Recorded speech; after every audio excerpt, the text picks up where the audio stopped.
coisa que a gente não via. Teoricamente, o Brasil entrou de novo no eixo internacional, na parte da positividade. Esse é um dos pontos, mas não tem. Mas assim, eu quero destacar primeiro, que era a opinião do Astério e até mesmo do professor Orlando, sobre o discurso do Lula logo após a vitória. Um discurso unificador, um discurso de governante de todos, um discurso de fato estadista, Astério Moreira. Bom, quero cumprimentar a todos, professor Marcos. Eu me lembro, o Lula tem um bom discurso, né? Ele é muito bom. Sim. Sempre na retórica ele é bom. Eu me lembro daquele discurso dele ali no ABC, quando ele foi para ser preso também, um discurso que entrou para a história, aquele discurso, né? O discurso de ontem é um discurso que o candidato que vence a eleição tem que fazer, principalmente o Lula, né? Ele hoje já está recebendo manifestações dos Estados Unidos, França, a Ucrânia que está em guerra, né? O presidente da Ucrânia, o presidente da Rússia, todos cumprimentando e felicitando. Eu acho que recebeu o presidente da Argentina hoje. Da Argentina também. Então, no meu ponto de vista, o que eu destaco ali é que, primeiro, ele permanece 4 anos, não é candidato à reeleição. Isso aí está garantido. E no discurso dele ele disse: a vitória não foi do PT. Aliás, eu vinha escrevendo isso na coluna. Não é a vitória do PT, é de uma frente ampla, é de um movimento da sociedade em defesa da democracia. Porque o mais importante ontem não foi a eleição do Lula, foi ter eleição. Exato. Foi ter eleição. Então, o discurso dele é um discurso aberto para desarmar os espíritos. Ele começou falando, inclusive, Deus, estou aqui porque Deus quis, porque Deus me abençoou, porque Jesus disse, o que ele mais gosta na frase de Jesus é amar o teu próximo, você tem que amar o próximo, tem que fazer política com amor. Então, isso aí foi para tranquilizar o público evangélico. E na minha penúltima coluna eu escrevi, e fui até muito criticado, porque é natural, que não ia ter comunismo, que não ia fechar a igreja, que lei de aborto não passaria, que tem um congresso conservador, Bolsonaro tem maioria no Senado, na Câmara o partido dele também tem maioria. Quer dizer, então, o discurso do Lula, para mim, foi o discurso perfeito para o momento. Agora, eu lamento, por exemplo, o presidente Bolsonaro, na noite de ontem, não ter se manifestado. Até agora, nós estamos ao vivo agora aqui. Quase 24 horas. Quase 24 horas, até agora nada. A CNN, nós estávamos acompanhando, os assessores palacianos informaram que até o Bolsonaro não deve se pronunciar hoje. Então, quem estava na expectativa de ter um pronunciamento... O Flávio já, né? O senador. Os filhos, mas o que pesa é o pai, é o presidente ainda do Brasil. Então, existe essa questão de postura, como nós estávamos conversando aqui no rito, né, professor? O rito democrático. O rito democrático. Mas, professor, como é que o senhor analisa esse pronunciamento do Lula nesse sentido? Na área econômica, ele falou, inclusive. Né? Pois é. Eu acho que é o seguinte, que foi um discurso de reconciliação, né? Ele disse, não existe 2 Brasis, existe um Brasil, né? E acenou para a oposição. O país realmente, como você falou, está dividido, a eleição foi muito acirrada. E ele também aproveitou o discurso para dar algumas mensagens, mais ou menos direcionando o governo dele, né? Como política social. A política social muda completamente, né? O Lula falou muito no combate à fome, né?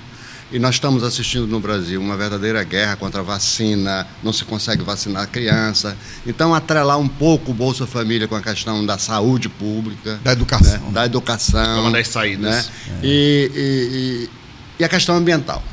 A questão ambiental nós vamos ter... O Brasil é muito bem servido de legislação ambiental, só que ultimamente não estava se fiscalizando. Você né? fechou os olhos, fechou né? os olhos. E nós vamos sentir isso aqui no Acre.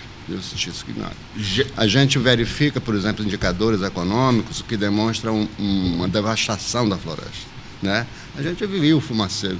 E quando você vê a extração de madeira, de desmatamento na região de Feijó, Manoel Urbano, aquilo ali, muito tem de ilegalidade, né?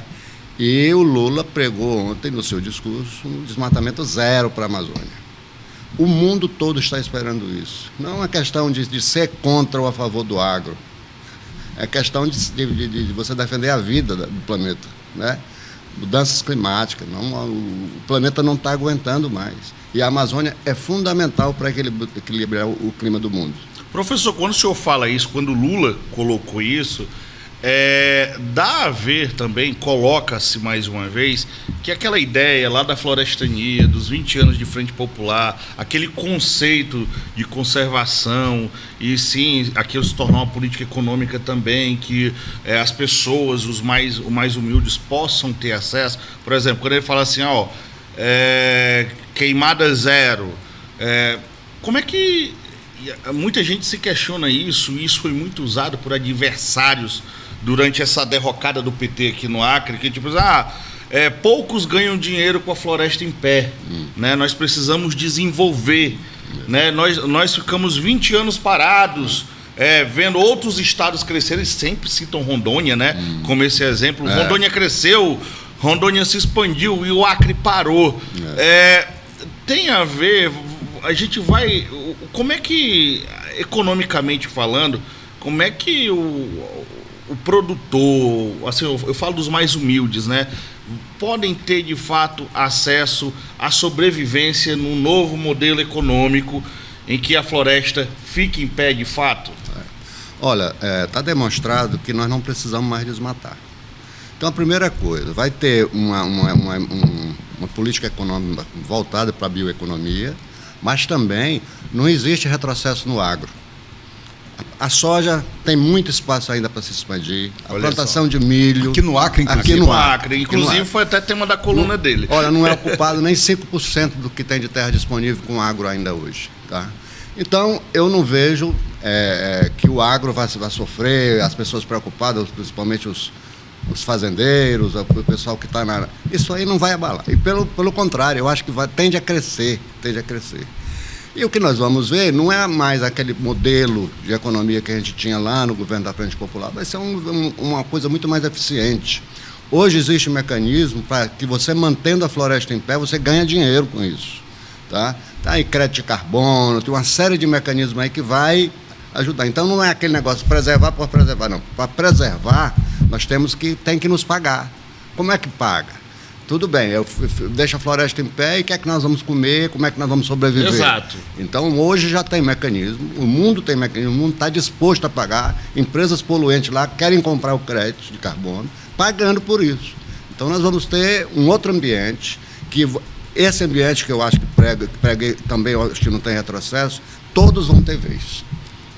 Não é porque não desmata que o agro não vai progredir, porque que não desmata que o pequeno produtor não pode ampliar e diversificar e levar tecnologia para o campo. Então, eu vejo que é um novo momento, política social ampla, que vai aumentar a renda, né? Massa salarial deve aumentar muito aqui no Acre, e espaço para todos.